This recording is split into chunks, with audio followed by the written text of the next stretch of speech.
Hello and welcome to this Books Aloud video brought to you as part of Shropshire Libraries' Libraries from Home programme. All you need to do is to sit back, maybe with a nice cup of tea or coffee at your side, and relax for a short while. And I'm going to read today on the theme of a work of art, which is always an interesting one. Can divide opinion, can't it? What is beautiful and to whom? So, if you're sitting comfortably, we'll begin. A Work of Art by Anton Chekhov. Sasha Smirnov, the only son of his mother, holding under his arm something wrapped up in number 223 of the Financial News, assumed a sentimental expression and went into Dr. Koshelkov's consulting room. "Ah, dear lad," was how the doctor greeted him. "Well, how are we feeling? What good news have you for me?" Sasha blinked, laid his hand on his heart, and said in an agitated voice, "Mamma sends her greetings to you, Ivan Nikolaevich, and told me to thank you. I am the only son of my mother, and you have saved my life. You have brought me through a dangerous illness, and we do not know how to thank you." "Nonsense, lad," said the doctor, highly delighted. "I only did what anyone else would have done in my place.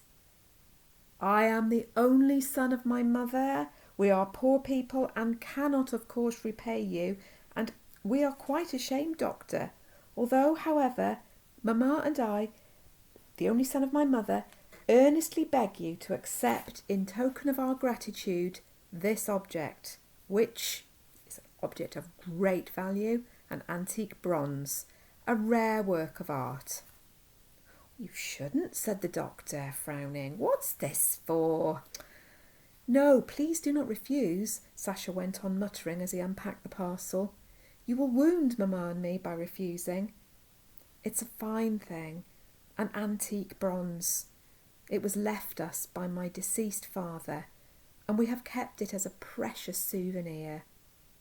My father used to buy antique bronzes and sell them to connoisseurs. Mamma and I keep on the business now." Sasha undid the object and put it solemnly on the table.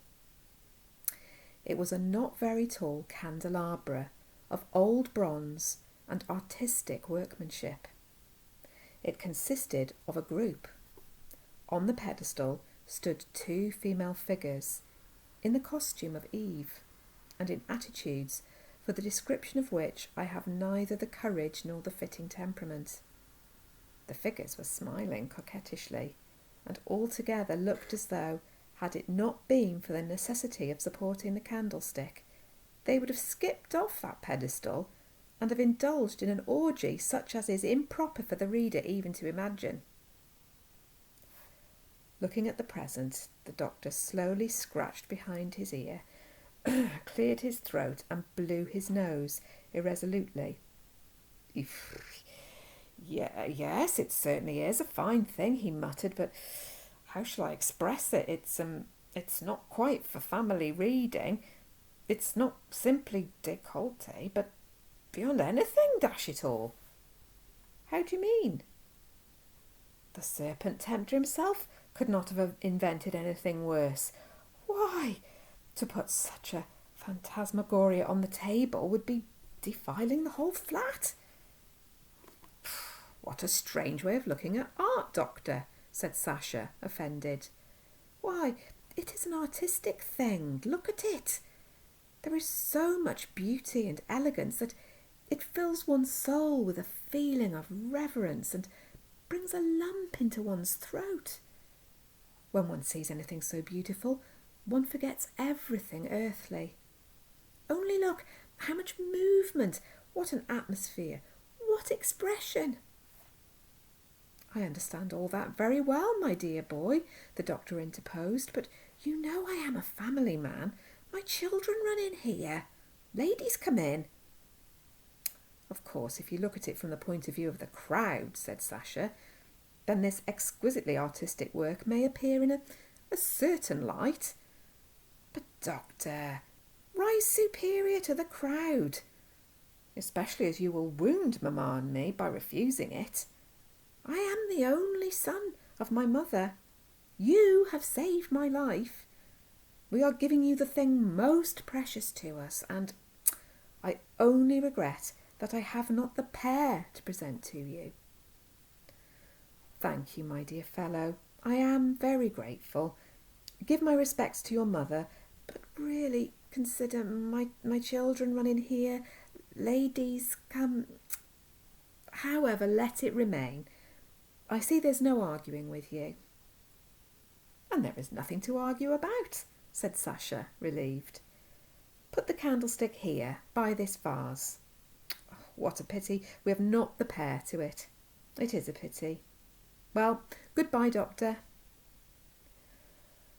After Sasha's departure, the doctor looked for a long time at the candelabra, scratched behind his ear, and meditated.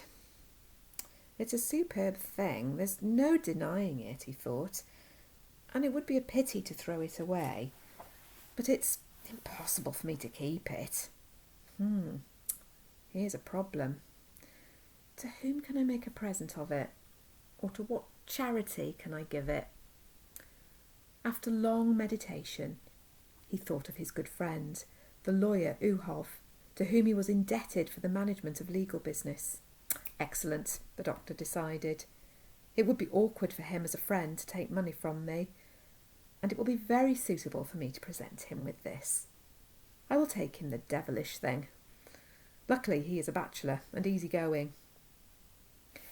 Without further procrastination, the doctor put on his hat and coat, took the candelabra, and went off to Uhoff's.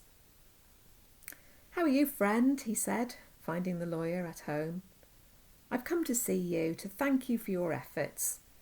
You won't take money, so you must at least accept this thing here. See, my dear fellow, this thing is magnificent." On seeing the bronze, the lawyer was moved to indescribable delight. "What a specimen!" he chuckled. "Deuce take it, to think of them imagining such a thing, the devils. Exquisite, ravishing. Where did you get hold of such a delightful thing?"